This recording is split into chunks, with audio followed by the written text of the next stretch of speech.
Albert Einstein once said, everybody's a genius, but if you judge a fish by its ability to climb a tree, it will live its whole life believing that it is stupid. Ladies and gentlemen of the jury, today on trial we have modern day schooling.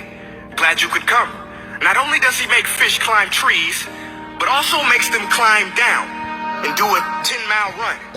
Tell me, school, are you proud of the things you've done? Turning millions of people into robots, do you find that fun? Do you realize how many kids relate to that fish swimming upstream in class, never finding their gifts, thinking they are stupid, believing they are useless? Well, the time has come, no more excuses. I call school to the stand and accuse him of killing creativity, individuality, and being intellectually abusive. He's an ancient institution that has outlived his usage. So, Your Honor, this concludes my opening statement, and if I may present the evidence of my case, I will prove it. Proceed. Exhibit A. Here's a modern-day phone. Recognize it? Here's a phone from 150 years ago. Big difference, right? Stay with me. Here's a car from today, and here's a car from 150 years ago. Big difference, right? Well, get this. Here's a classroom of today, and here's a class we used 150 years ago. Now, ain't that a shame? In literally more than a century, nothing has changed. Yet you claim to prepare students for the future? But with evidence like that, I must ask, do you prepare students for the future or the past? I did a background check on you and let the record show that you were made to train people to work in factories, which explains why you put students in straight rows, nice and neat, tell them sit still, raise your hand if you want to speak, give them a short break to eat, and for 8 hours a day, tell them what to think. Oh, and make them compete to get an A. A letter which determines product quality, hence grade A of meat. I get it. Back then, times were different. We all have a past. I myself am no Gandhi. But today, we don't need to make robot zombies. The world has progressed. And now we need people who think creatively, innovatively, critically, independently, with the ability to connect.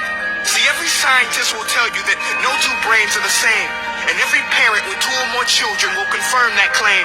So please explain why you treat students like cookie cutter frames or snapback hats, giving them this one-size-fits-all crap. Watch your language. Sorry, Your Honor, but if a doctor prescribed the exact same medicine to all of his patients, the results will be tragic. So many people would get sick, yet when it comes to school, this is exactly what happens, this educational malpractice, where one teacher stands in front of 20 kids, each one having different strengths, different needs, different gifts, different dreams, and you teach the same thing the same way?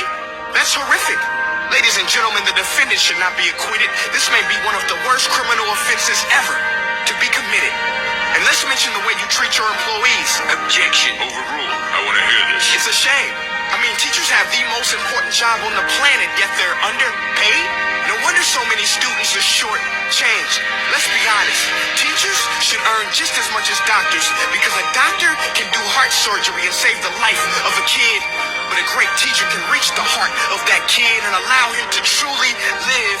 See, teachers are heroes that often get blamed, but they're not the problem. They work in a system without many options or rights. Curriculums are created by policymakers, most of which have never taught a day in their life. Just obsessed with standardized tests. They think bubbling in a multiple choice question will determine success. That's outlandish. In fact, these tests are too cruel to be used and should be abandoned, but don't take my word for it.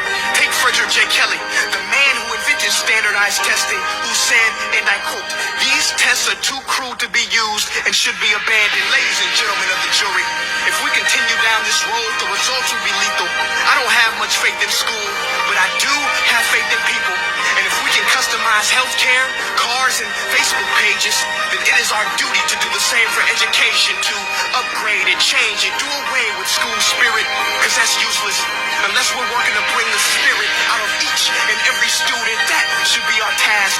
No more Common Core. Instead, let's reach the core of every heart in every class. Sure, math is important, but no more than art or dance. Let's give every gift an equal chance. I know this sounds like a dream, but countries like Finland are doing impressive things. They have shorter school days. Teachers make a decent wage. Homework is non-existent, and they focus on collaboration instead of competition. But here's the kicker, boys and girls. Their educational system outperforms every other country in the world. Other places like Singapore are succeeding rapidly. Schools like Montessori, programs like Khan Academy, academy, there is no single solution. But let's get moving. Because while students may be 20% of our population, they are 100% of our future. So let's attend to their dreams. And there's no telling what we can achieve. This is a world in which I believe. A world where fish are no longer forced to climb trees. I'll rest my case.